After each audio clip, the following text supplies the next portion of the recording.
Hey y'all, and welcome back to Stardew Valley. Last episode ended with me passing out on Ginger Island and winding up back at my farmhouse in the valley. I wake up back in the Stardew Valley farm and spend some time tending the farm, harvesting an absurd amount of blueberries, filling my kegs, and finally being able to harvest the sweet gemberries that I've been slowly growing in my greenhouse over the last season. First order of business, give one of those to Old Master Cannoli and acquire our third star drop.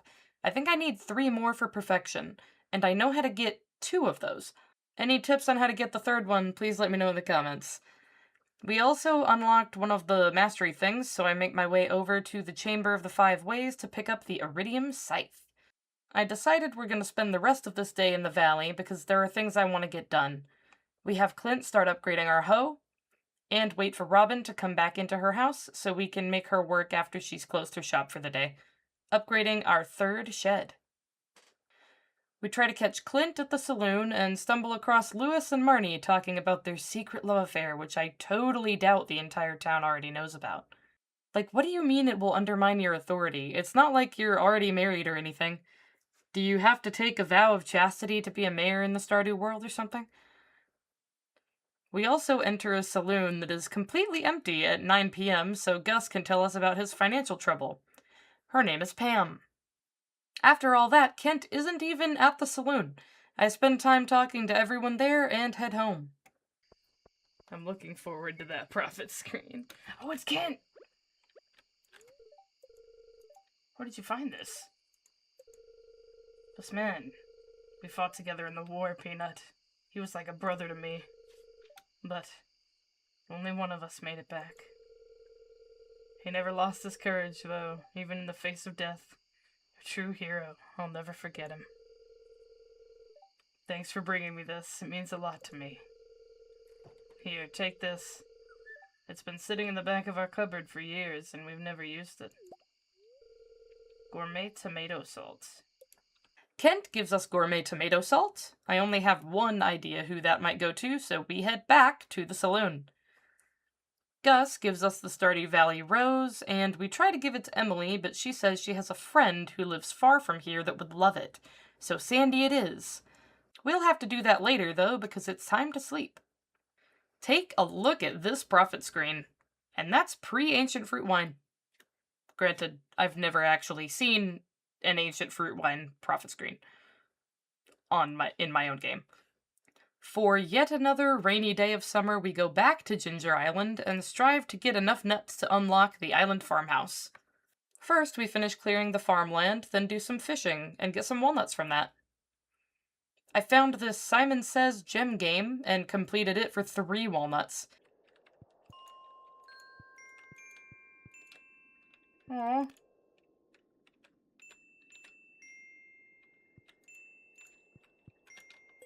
Okay.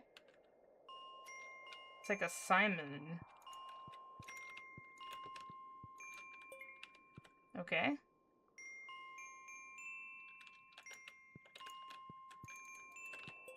Okay. Oh no.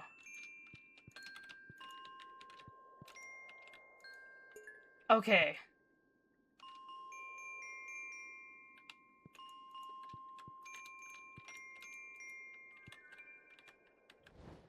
Oh! That's enough walnuts! So now I have enough to unlock the farmhouse. We then return to Leo, who has finally deemed us alright to talk to. It's really late when we arrive at the volcano dungeon, so I use my last tent kit to be able to sleep, and then go straight in. We find some walnuts, and possibly my new favorite hat, at least for Ginger Island. And on the final floor, we open a chest to find the Phoenix Ring. I think I'm actually going to use that one. I combine the Lucky Ring and the Phoenix Ring at the forge. I'll probably change that up later, but for now, that's what we're going with. And on our way back to the island farmhouse, I repair the bridge to this bone rock area. When I wake up, I mill around the farm for a bit, mine the muscle rocks, and check my shipping log. I throw in a couple ores I've never shipped and make note of some things we'll need to remember to ship in the future. I run to Leo's to check his hint bird, who just tells us we need to mine more muscle rocks. Thanks a lot, bird. I don't have any more to mine today.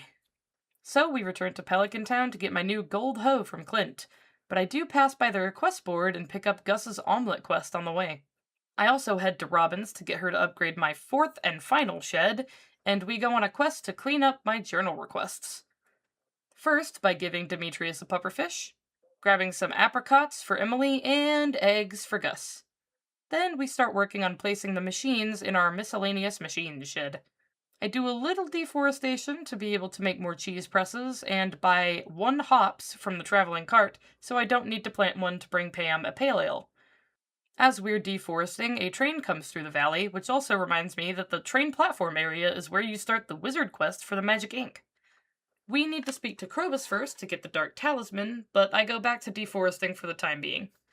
On returning to the farm, I get severely tempted to make kegs instead of cheese presses, but I remain faithful to my previous plan. 10 cheese presses. And 2 kegs. While harvesting my blueberries, I take way too long to remember that I have the iridium scythe now. That's much better. The next morning, we get stuff together to go to the desert, and head to Clint's to get him to upgrade our trash can before Pam arrives at the bus stop. At the desert, we buy a couple starfruit seeds and give Sandy the Stardew Valley Rose. She gives us an advanced TV remote. The only person I know of in the valley who watches TV all the time is Old Man George. I also check out the casino for the first time and play some Calico Jack, which is just blackjack. Play. Okay, so this is like blackjack. I'm standing on that. Yay! Double or nothing. Hit. Hit. Hit. Oh! Maybe this isn't a bad luck day. I'll go again. Hit me. Dang it. Okay, well, I want to play again. We gamble sometimes. What the heck? I'm gonna stand.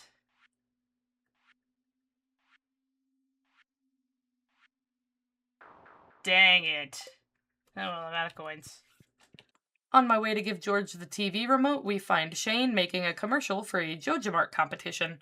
He asks us to be an extra, so we do. On entering George's house, we find him sadly unable to reach something on the bookshelf, and he tells us about the mining accident that got him paralyzed. In return for the TV remote, George gives us an Arctic shard, the clearly magical crystal that can only really go to one person. On checking the special request board for this week, I finally get the Ectoplasm quest. Hopefully we'll be able to complete it this time. Then we go talk to Krobus about that dark talisman. He sends us after it in the gross bug cave attached to the sewer. Intriguing. No. Not more bugs. How long is this? I need to go to the wizard. Okay, there we go.